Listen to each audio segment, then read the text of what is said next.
And welcome to 30-Minute Talks. Today is August 26th, and this is actually program number 20 for our international and tourism hospitality topics. And I'm Dr. Andy Nazarechuk, one of your hosts for today's 30-Minute Talks. And I'd like to introduce Dr. Perry Hobson. Perry, why don't you introduce yourself quickly? Hello, my name is Perry Hobson. I'm a professor at Sunway University here in Malaysia. And Alan.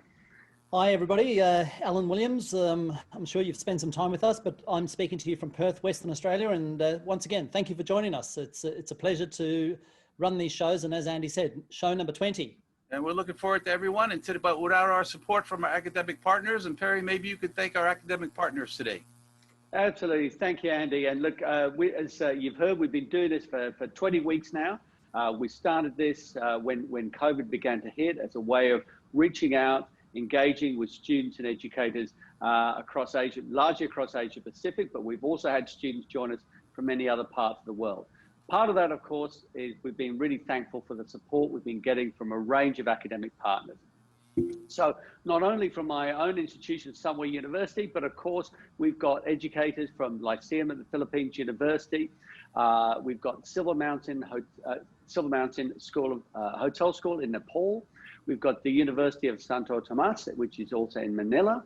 We've got COREP, which is the Council of Hotel Restaurant Educators of the Philippines. So thank you very much for your support. And also the Macau Hospitality and Tourism Educators as well. We have NCUT, the International Kaohsiung University of Hospitality and Tourism in Taiwan, the ICE accreditation body. And from Hawaii, we've got the Schindler College of Business in their School of Travel Industry Management. And last but not least, Heli Higher Education Leadership Institute from Australia. So thank you all very much for your support of 30-Minute Talks.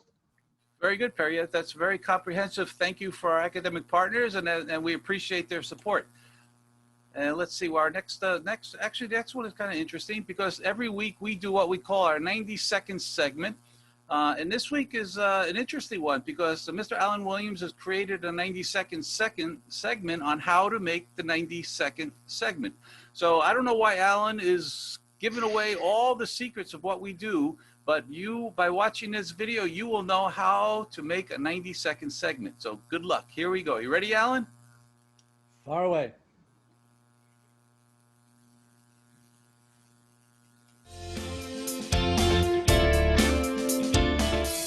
Welcome to another 90 seconds presented by myself, Alan Williams. Today I'm going to demonstrate how we prepare the 90-second segment in, well, 90 seconds. 90 seconds is a short time, so let's get on with it. Once I've chosen a topic, I start with preparing a script. A well-written script, for me, is key to the 90-second success. The script also guides me to select the best images and video content to help me tell my story. Then I make the basic presentation. Today I'm using PowerPoint and recording a voiceover. There are some tips to remember, so rather than talk about these, let's take a quick look.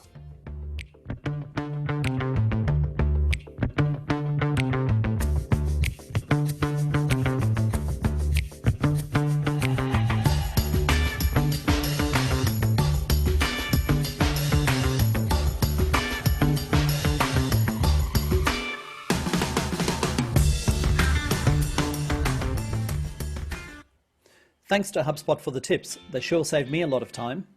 I then meticulously review the presentation before I proceed to making a screen recording, and for this I use Capto. Once I have a screen recording, I then edit the video images and the sound in Adobe Premiere Pro and save as an MP4 file. This is just before it's added to today's 30-Minute Talks presentation, and finally presented to you for your enjoyment. Thank you for watching another 90 seconds.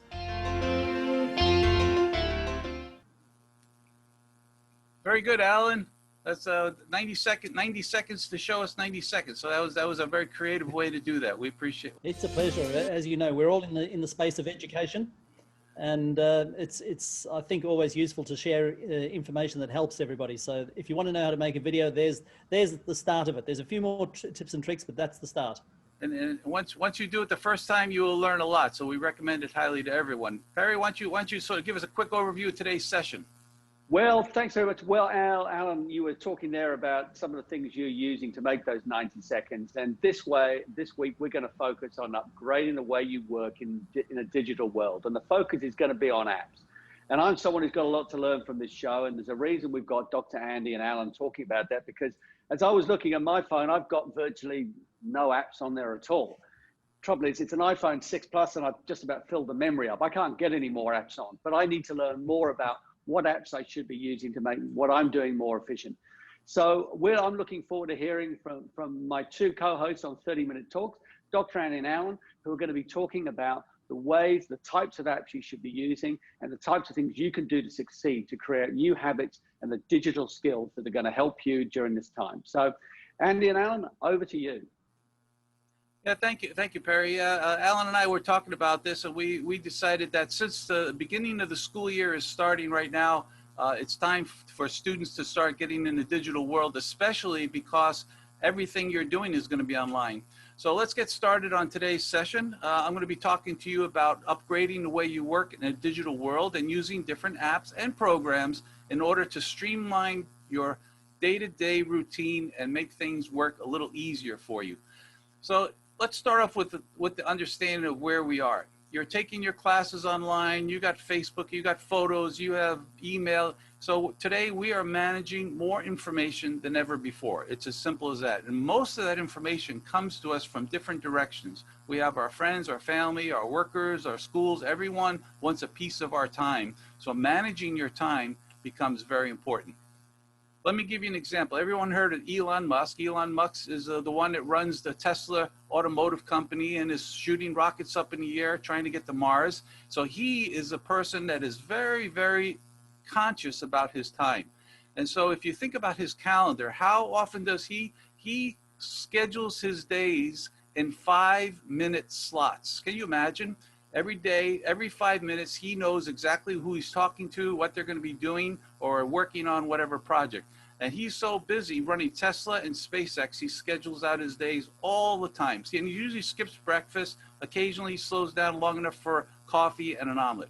Now, do I recommend that schedule for you? No, I don't. I don't want to be Elon Musk. I want to have a life. I want to have a balance of work and family. I want to enjoy my life. So let him work hard. That's okay. I prefer the Benjamin Franklin method. But Benjamin Franklin was a famous person in the U.S. a long time ago. And so he was the one is, do you love life? And if you love life, then that is what lifetime is, what the stuff that life is made of. So if you don't value your time, you are wasting part of your life. So this is a key thing about Benjamin Franklin. He asked himself 2 questions every day as he went through his schedule. And this is a copy of his original schedule. This morning, what good shall I do today? And if that's for you, am I going to do a good job at school? Am I going to do a good job at work? Am I going to do something with my community, with my family? That's great. And at the end of the day, he would evaluate, what good have I done today? So what can I do in order to improve my performance today? Those are some of the questions that Benjamin Franklin asked himself each and every day, and he was a very famous inventor. He was very educated. He was a politician. He was a big traveler at the time. So he was one of those people that valued his time and rarely wasted that time. So he had a very specific schedule. I like that. So the question for you is, how do you manage your time? You know, this is a typical calendar, your Google Calendar, which is great. You use what we call block method. You know, this is pretty much what I do. I block some time for developing a program. I block some time for lunch. I block time for a meeting in the afternoon, maybe going out with my friends, whatever it may be. Other people call what the most important task. In other words, you wake up in the morning and say, I'm going to do these 2 things today, no matter what. And everything else gets pushed to the side until you complete those 2 very important tasks. For a student, that might be, I have to write a report today. I have to create a PowerPoint. All those kind of important things that students do, you can do that if you make it first. I recommend highly you don't wait till the last minute. The other one is called the Pomodoro technique, which is basically you set 25 minutes and you say, for 25 minutes, I am going to focus on my homework. I'm going to focus on creating my presentation. I'm going to focus. That's a focus. Then you take a break and then you do another 25 minutes. That's sort of an on-off type thing, but learning how to focus, a key one. The other one is a 90-minute focus session. You know, so you work for an hour and a half, you take 20 minutes off, you go back. So the question that is, how do you manage your time is the key question. And using a calendar is the first step. Benjamin Franklin used they call it the Franklin calendar. For many years, people followed what he did. You need to put everything you do into a calendar, whether you use Google Calendar like I do or some other one, doesn't matter. Come up with a calendar. I'll give you one quick story. In the old days, before Google, before the internet, I was in a group with a bunch of other people, and there were a couple of guests from another country, and they said, hey, who can come and give us a guest lecture next month on the 15th? And everybody sort of looked around staring at each other. I pulled a little book out of my pocket, which is this little book, which you can't see because of the green screen. But that little book in my pocket, it was a calendar. I opened it up and said, I'm available. And they said, great, we'll see you next month. And I was able to do an international trip because I had an efficient calendar. That worked very well. So organize your calendar. If you don't have a calendar, get one. And everyone can have access to Google Calendar. It works fine. It's actually, Google has great services and all things. But one of the things that you always have problem is scheduling meetings with other people. Now, students, let's say you want to have a meeting with your group, and can you meet on Monday? I used to send out an email. Can you meet with me? And I would say, and I would actually write 3. Can you meet with me on Monday at 3, Tuesday, or you meet with me on Thursday? And then people would pick and choose and try to figure it out. And then we go back and forth. I don't know if anybody's experienced that, but you need to go back and forth all the time trying to solve it. And it was a waste of time. So one of the best apps I have found, and this is relatively new, is called Boomerang. Now, Boomerang for scheduling means that they send out an email and it helps you schedule your time. I'm not gonna explain it because they do it better. Let's watch the video. Use Boomerang's Suggest Times feature to schedule a meeting in just one email. Pick a set of times that work for you, and Boomerang will insert a Magic Live calendar into your email message. The Magic Live calendar updates automatically every time the other person opens the email, so you don't have to worry if your schedule changes. The person you're meeting with clicks a time, confirms, and then Boomerang sends a calendar invitation to both of you. Boomerang can even automatically prevent double booking, removing time slots that have conflicts in real time as your schedule changes. Scheduling has never been easier. So if you look at that calendaring program, that app actually helps you schedule meetings with 2 or 3 different people, and they all can meet at the same time. It's all done automatically. A great time saver, something I highly recommend. Group communication is another area. Now, I use WhatsApp, there's Line, there's Slack, all these different types of chat rooms, and those are great for a quick question or chatting with your friends, but it can leave you open for unnecessary and unwanted messages. It just consumes too much of your time because you're basically opening up your communication lines with anybody. Quick responses, and also if you're doing quick responses to people, you can make mistakes.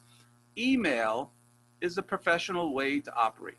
Won't go into it too great, but you can personalize your email with the logos and banners. You can actually work with third-party apps, and delayed delivery and return, which is what I'm going to explain to you today, because delayed delivery is something I used to use all the time. When I used to go on a plane, I would write 100 emails. When I would get off the plane and go into a hotel and click onto the Wi-Fi, the 100 emails would go out all at the same time. My staff would go crazy. So I used to learn delayed delivery, which means that I would schedule 10 emails to be delivered on Monday and 10 emails to be delivered on Tuesday and so forth. Those kind of things were great. Now, the Boomerang actually has another feature that does the same thing. And that's why Boomerang has these 2 features, which I love, I use all the time, and I recommend it highly. Here's another quick video on how Boomerang operates. First, let's talk about how to schedule an email to send later. This is what Gmail looks like without Boomerang installed. As you can see, I only have the option to send the message immediately. But with Boomerang, there's an additional button that allows me to send later. When I use this button, I never have to log back in to hit send. I don't even need to have a network connection. Boomerang will automatically send the message at the time I choose. The Send Later menu provides a set of common send times, like tomorrow morning or in a week, or lets me specify the exact date and time I want it to be sent. For example, it's now late Friday afternoon and I want to send an important email to a coworker, but I don't want it to get lost in the mess of emails he might receive over the weekend. So instead of sending it now, I'll use Boomerang's Send Later button to schedule the message to be sent at 9 a.m. on Monday morning. Very simple program, but what it does is you can work on projects and you decide when that email goes out instead of everything going out at the same time. The third area I'm going to talk about briefly today is information. Now, I used to read, everybody read Sherlock Holmes when they were young? Well, it's a great book. You should read it now. But Sir Arthur Conan Doyle, his comment was, no man burdens his mind with small matters unless he has some very good reason for doing so. So another comment that he used to say, and I always remember this one, considering your brain is like an attic and it's empty.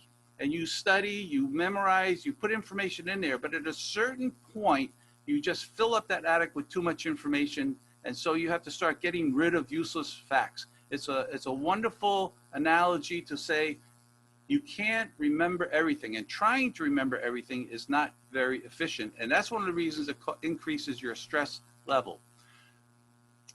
So let's think about it. You can write things down in your journal. A lot of you use Post-it notes, but then you wind up with a big stack of notes. Everybody have this? And then you try to find something, it's almost impossible. What I use to do this is called Evernote. Evernote is I've been using this type of program probably for the last 20 years. Different company before then, but Evernote is a wonderful program where you can take a picture, you can copy an article, you can write down your ideas, and you put it all in there. And it is easily accessible to you just by looking up a keyword or some information that you remember. If it was a restaurant while you were traveling in Singapore, all you have to do is type Singapore and that information will come back depending on how you put it in. But I use Evernote almost every single day for information. Now, you can also, in Google, they have a Google Keep. Now, Google Keep does the same exact thing. I've never used it, but it does the same exact thing inside of Google. So I think it's free. So all these kind of things is where you keep your information.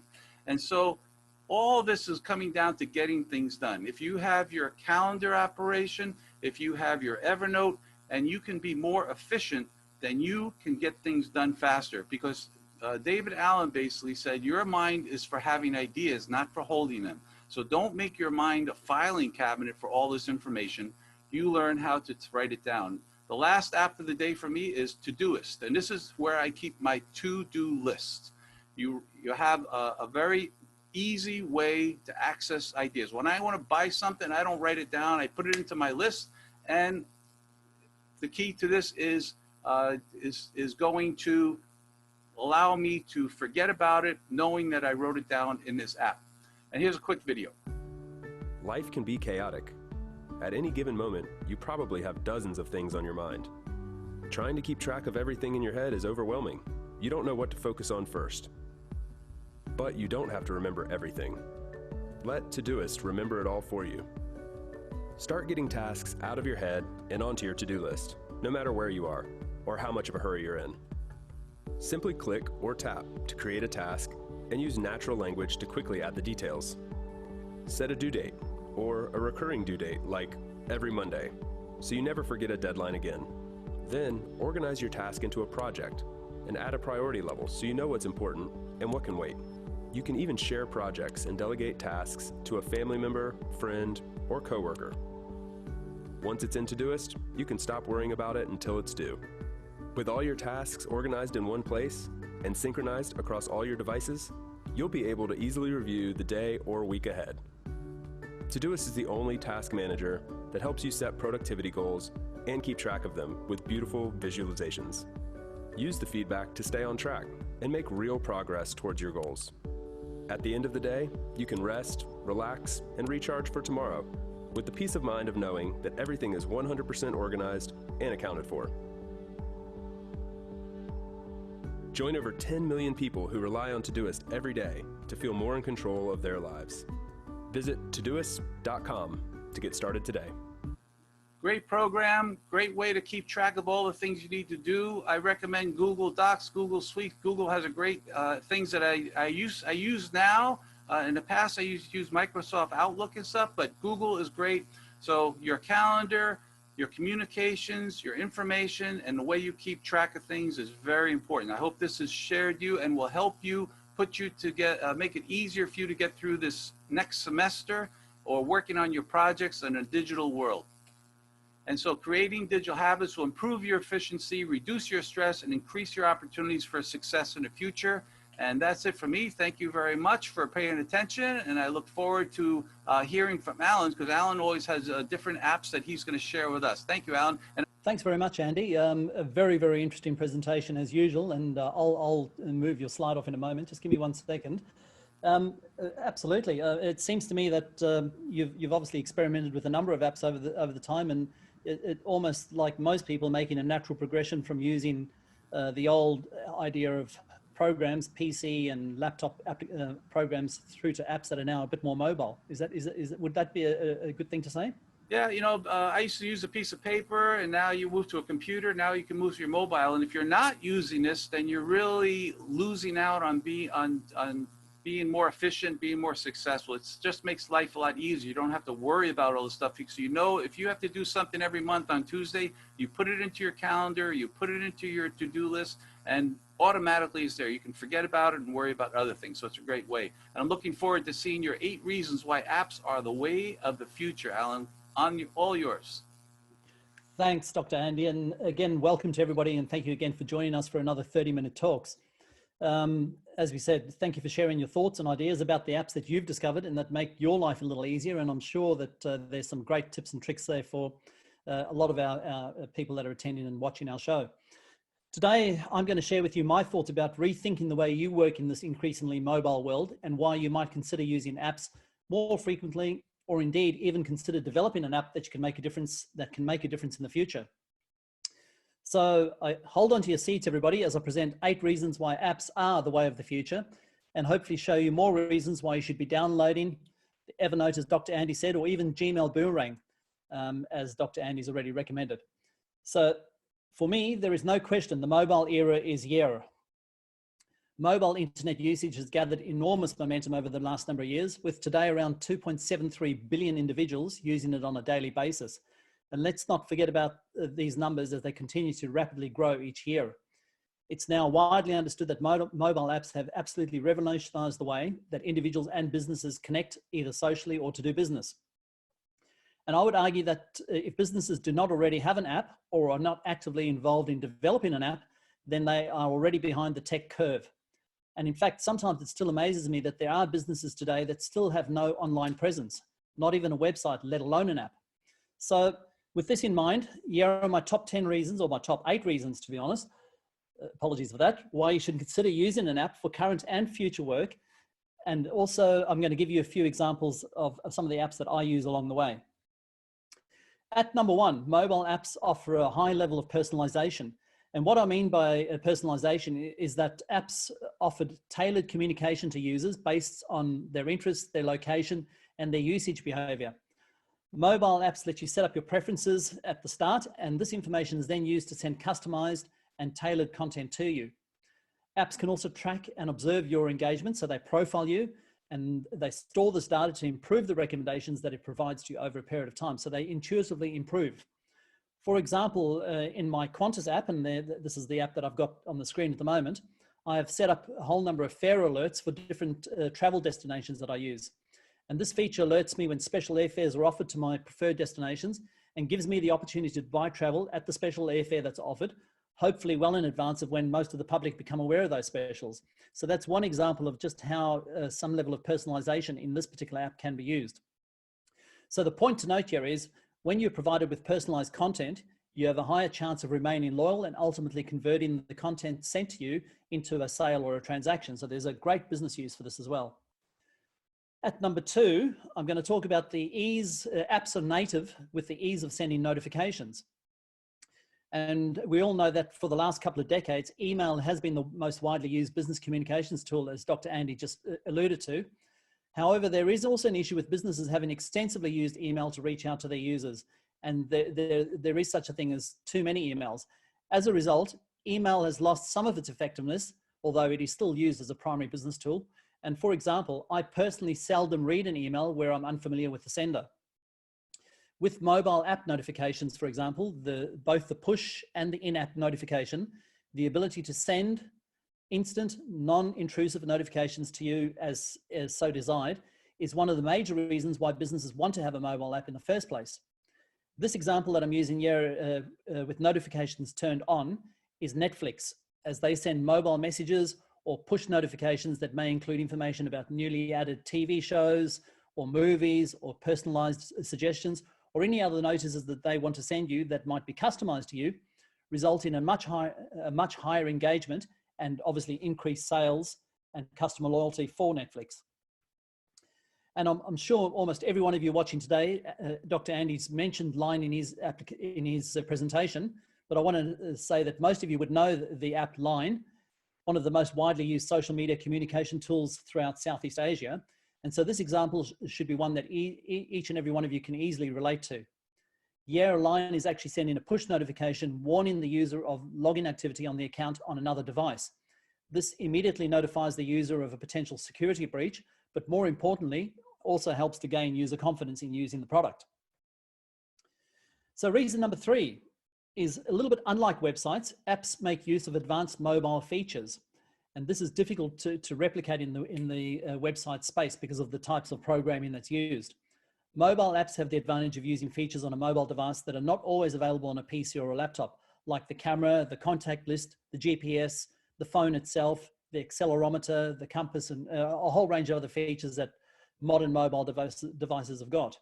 These device features, when used within the app, make the user experience more interactive and more fun, increasing user confidence and, of course, usage time.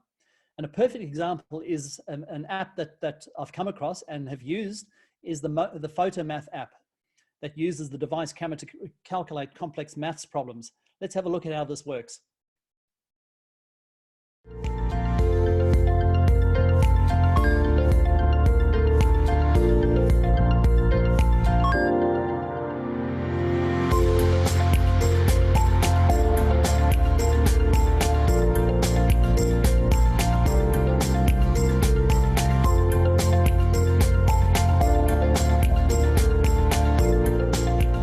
And I've actually downloaded that app and played with it a lot. And there's no doubt that apps like PhotoMaths and any other apps that are similar to it will change the way in which people interact with mathematics and a whole range of other subjects in the future. And while I'm talking about apps using mobile devices, another app for your consideration, and I'm mentioning this app because we regularly discuss how to present yourself in a professional manner online. In fact, in the 90 seconds presentation today, it was mentioned how important a quality sound is to an effective online presentation. And originally I wanted to tell you about an app called Megaphone, and I suggest have a look at in the App Store or in Google Play for the Megaphone app. But there's another app that turns your phone into a portable, that's an app that turns your phone into a portable speaker. Since that time, however, I've located the Microphone Live app. You can see the app on screen at the moment. In fact, just to show you how well it works, I'm actually using my mobile phone today to broadcast this app with you. So I'm not sure if you can see, but I've just lifted my phone up a little bit to show you how it works. The sound out of that is absolutely phenomenal, but it uses that app technology to make it work properly. In at number 4, apps have the ability to work offline. And this is probably one of the most fundamental differences between a mobile website and an app. Although apps might also require internet connectivity to perform most of their tasks, they still offer their basic content and functionality to you in the offline mode. Let's take the example of Google Maps. This is probably one of the most widely used apps available today. And the app can provide all of its useful navigation features while offline. And let's have a quick look at how it does it. In this quick tutorial, I will show you how to download Google Maps data on both Android and iOS for offline use. So let's jump right in. So first, open up Google Maps. In the top left corner, tap the menu button. Near the middle of the list, you'll see Offline Maps. So tap on that. You can leave this area as is, or you can use the pinch and zoom method with your fingers to make the area as big or small as you would like.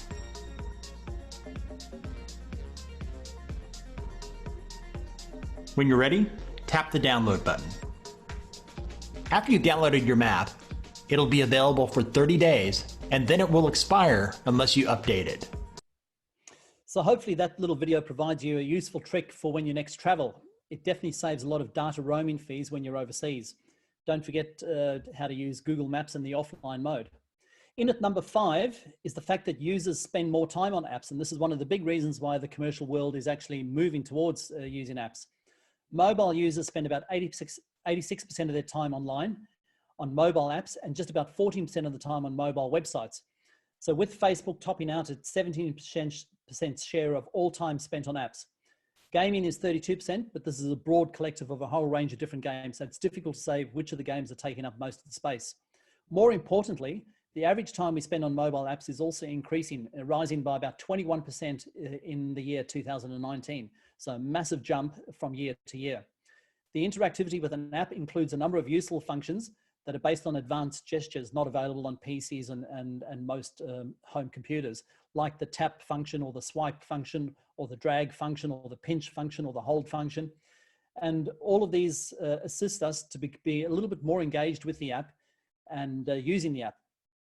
This percentage of interactive time with apps is of major marketing benefit for businesses that adapt apps. Importantly, at number 6, apps create a new stream of leads and conversions. So apps are known to be a powerful tool to assist businesses to increase their conversions, and mobile apps can not only push users down the conversion tunnel, but since mobile apps are much more targeted in nature, they can also be used to tap specific users in the marketing funnel. So there's the marketing funnel that I'm sure those of you that are in the process of studying marketing would fully understand.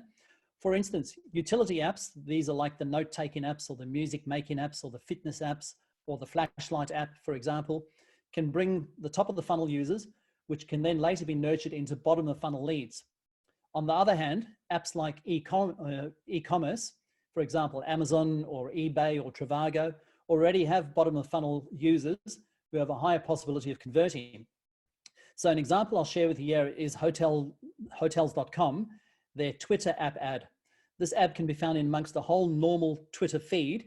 And as with other social media app ads, Twitter sponsored tweets are native designs, allowing the ads to feel natural and blend with the organic Twitter posts, ultimately leading to higher rates of conversion. So it's a really clever way of marketing your product within an app. At number 7, apps are able to promote brands through presence. And what I mean by this is, as we've already noted, we spend a substantial amount of time on our mobile devices. It's therefore safe to say that many of us will browse the apps that we've installed. They're there to view every day if we want. And I guess this regular encounter that we have with them can be viewed as a branding opportunity for the apps. The user behavior can be linked to the signal detection theory, which suggests that if we process even those ads which we may have ignored in the first instance, even at some level, we're able to process them from the past in our minds and remember what the app is about and maybe remember what benefits that app brings to us. So the example I'll use here is a relatively new app that was shared with me by Professor Ross Dowling, who's presented on the show previously. It's an app designed to promote the Margaret River region here in Western Australia where I live, which is famous for its wines. This 100% free app is a tourist guide used to promote the best beaches, the best sightseeing, the mountain and road biking, the surfing, the hiking, places for kids, food and beverage, camping, and a whole lot more about the brand Margaret River region. And they call that particular app Find the Fun. And last but not least, at number 8, apps generally work faster than websites. So a well-designed mobile app can perform actions much quicker than a mobile website. That is because apps usually store their data locally on mobile devices. In contrast to the websites, they generally use web servers. Apps also save time by using stored preferences to take proactive actions on behalf of the users. So in general, the technical design of an app, the app framework that is, gives it a significant speed edge over websites. The example I have here is my banking app, the Westpac bank app in Australia. And the app stores all of my preferences for regular payments, and it makes it very simple and convenient for me to carry out a number of my banking transactions. In fact, I can complete most of my banking needs in the app much quicker than through their website, to be perfectly honest. I also don't need to remember any of the banking passwords, which I'm sure everybody knows how much of a nightmare passwords can be, as the facial recognition technology on my phone is also used to log into the bank app, which is a very handy feature. So but in conclusion, and before I finish, just a quick caution: with the rapid advancements in communication technologies, whilst apps are the future of today, it's already considered that the 4th generation personal computing platform will be a combination of the Internet of Things and wearable and augmented reality using voice and gesture to interact. and more than likely connected over 4G and 5G networks. So this makes this evolving space very, very interesting. So watch this space, because I think apps are here for the time being, but this may evolve in the not too distant future. My personal view, however, is that the app will continue to play an important role as the human to utility interface for at least the next decade and possibly beyond this. I'd also therefore go as far to recommend that educational institutions should also be offering either discrete units of study or embedded content in existing hospitality and tourism programs that includes either a basic familiarization or an advanced insight into modern technologies like apps and their various uses in our industry. Thank you for listening to me, everybody. And now I'm pleased to rejoin my colleagues and take your questions and have a conversation. Thank you. Alan, thank you very much for that. That was great insights into those sorts of apps and the different things you can use. And also, Andy, look, we've got a number of questions that have come in. We asked, and interestingly, I put out there to ask what other sorts of apps people are using, and it's quite interesting what's come up. A lot of social media ones, Viber, we've got Dropbox, Waze, OneDrive, OneNote, Notion, Pic Collage, etc. So a whole range of different ones have come up there, and a few questions here. So one question from Tina Kino has been, is it true that having too many apps can slow down the functionality of any device? How should you determine how many apps you should have? Actually, that's a good question, because we'll use Dr. Perry Hobson as an example. His phone is already full, his memory is already full, so he really can't do very much. So yes, you do need to, what I do on my phone is once in a while I will go through, and if I haven't used it in a while, I will just delete it. Because if you make a mistake, you can just download it again. It's not a big deal. And what I do is I keep my account number and my password and my information about that app in another app, Evernote. So that way I know what I deleted, and if I want to get it, I just go download it again. But you do need to do some housekeeping on your phone and delete those things that you don't use. Simple as that. Alan, how about you? Yeah, I couldn't agree more, Andy. Devices are no different to, I guess, maintaining a filing system in the physical world. That now and again you've got to go through the files, you've got to clean out the old stuff and throw it away. Look at the apps. What are you using? Keep them. Keep the ones that you're using. Keep the ones that you're experimenting with. But the ones that you've looked at, you're not using. They were nice at the time, haven't been used for a while. Ditch them. Right, yeah. So, I mean, that seems to be the watchword there. So, look, we've got some nice comments from Marin, said this is such an interesting topic. We've got other comments here about asking about the names of various apps and so forth that both of you have mentioned. So you might go through those and you can reply to various people about that. So look, going forward, in terms of businesses using apps, Alan, Andy, what do you think has been the focus? I've noticed, particularly with this COVID situation, going into restaurants now, just to get through the door of a restaurant, I need to use a QR code to get in there. And so all that's now been done. And each time I have to fill in all the information again and again. So there's now a move to have that. And also I think I've been seeing more and more restaurants now having their menus online or in an app as well. So do you think this current situation is going to have a stronger focus on where we're going to go with these apps? Actually, I think we're just going to go digital. We're going to eliminate paper altogether eventually. I agree. I go into a restaurant now and there's a QR code on the table. You scan it and the menu pops up. So 6 months from now, do you think that the restaurants are going to say, let's spend money, print paper again? No way. Those menus are gone forever once they install a QR code, because the first time a customer comes, there may be some challenges. The second time, they'll have figured it out. By the third time, they'll be experts, and no one's going. And 3 months from now, everybody in the world is going to be using QR codes. Yeah, absolutely, Dr. Andy. And I think you know, if I use an example of in the sporting industry, I enjoy a game of golf, like Dr. Andy. Some of the most traditional sports people playing a game that, you know, has been around for hundreds of years have been using paper scorecards for many, many years.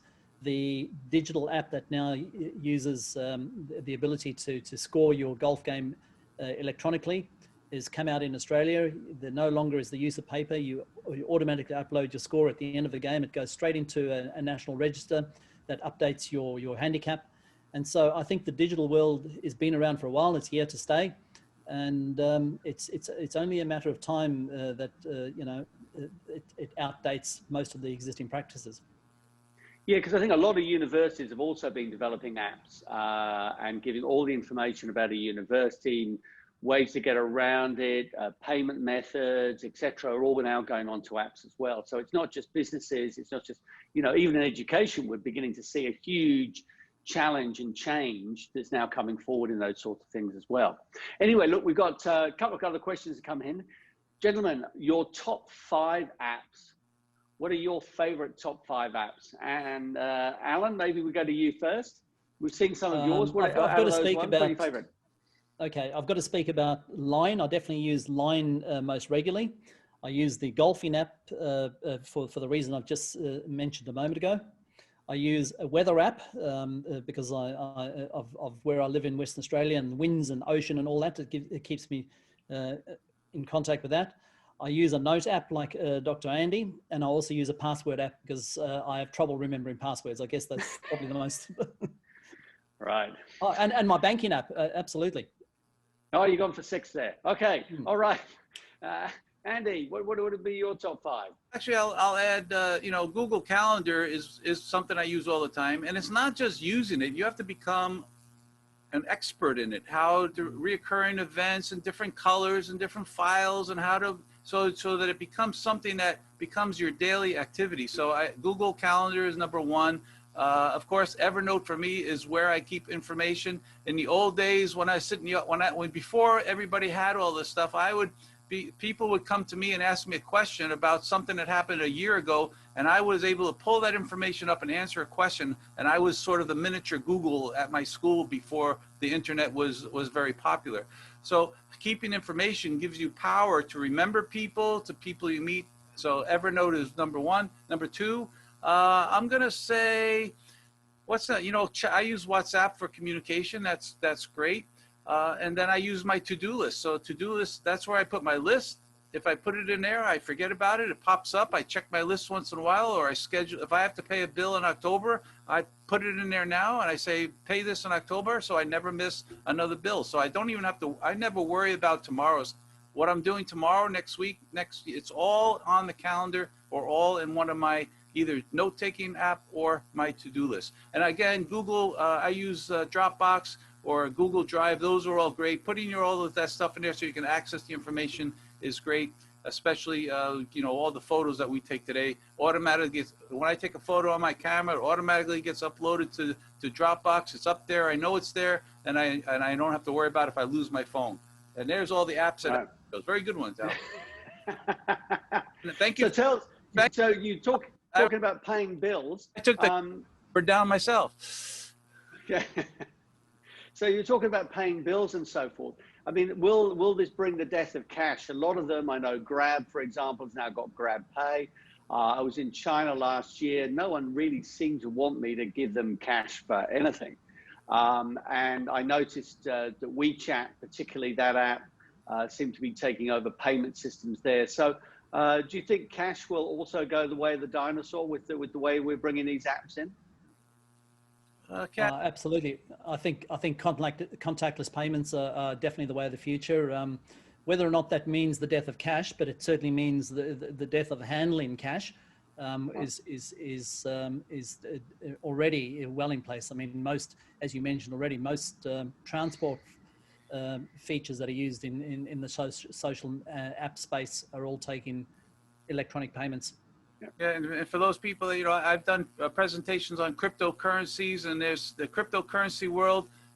Bitcoin is one of those cryptocurrencies that the world is still talking about, it's still using, but there's hundreds of cryptocurrencies that people are using to pay for different things. And the interesting story is, maybe 7-8 years ago, the first person to use Bitcoin tried to buy a pizza for 70 Bitcoin. And the guy said, no way. And then finally he said, okay, those 70 Bitcoins are now worth $7 million. So it was the most expensive pizza ever purchased. So interesting tradition from those days. But yes, every cryptocurrencies, online payments, cash is going to disappear eventually. All right. Look, so on that note, I think I'm just noticing the time. We've tried to keep ourselves a time every week. So Dr. Andy and Alan, thank you so much for sharing your insights onto apps and how we can use them to become and make ourselves more efficient. Thank you to everybody that's posted questions, thoughts, told us about the apps that you're using. So please feel free to add to that list. It helps other people know what works and what's useful to people. I think this week's hopefully given some great insights into the type of apps we can use.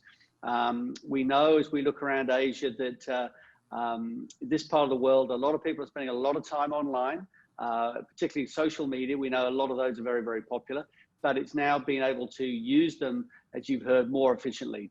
Time is the only commodity that we can't expand in a day. There's only 24 hours in a day. And so we've got to work out how to use that time more efficiently and to organize ourselves. Dr. Andy, over to you. Yeah. Oops, oh, there we go. Yeah, I think it's time to thank our academic partners again. And again, we like to thank them because we do appreciate their support by promoting the program and sharing this information with students. Sunway University, LPU, the ICE, CoRep, Macau Tourism and Hospitality Association, National Kaohsiung University, School of Hawaii, because there's so many to mention, it's hard to keep up. I'm not as good as Professor Perry. University of Santo Tomas and Hilly and Silver Mountain School, thank you very much for your support. We always appreciate that. As always, thanks to our academic partners. As we know, without the academic partners, the show can't go ahead. So thank you, everybody. And again, next week, before we start talking about next week, we do have to make an announcement. It's going to be our very first guest host. And Ms. Christina Aquino is an international educator who was the past president of CoRep, past president of Asia Pacific CRE, which are the two big hospitality and education association in the region. And she is going to be hosting our talk next week, and the title will come up next.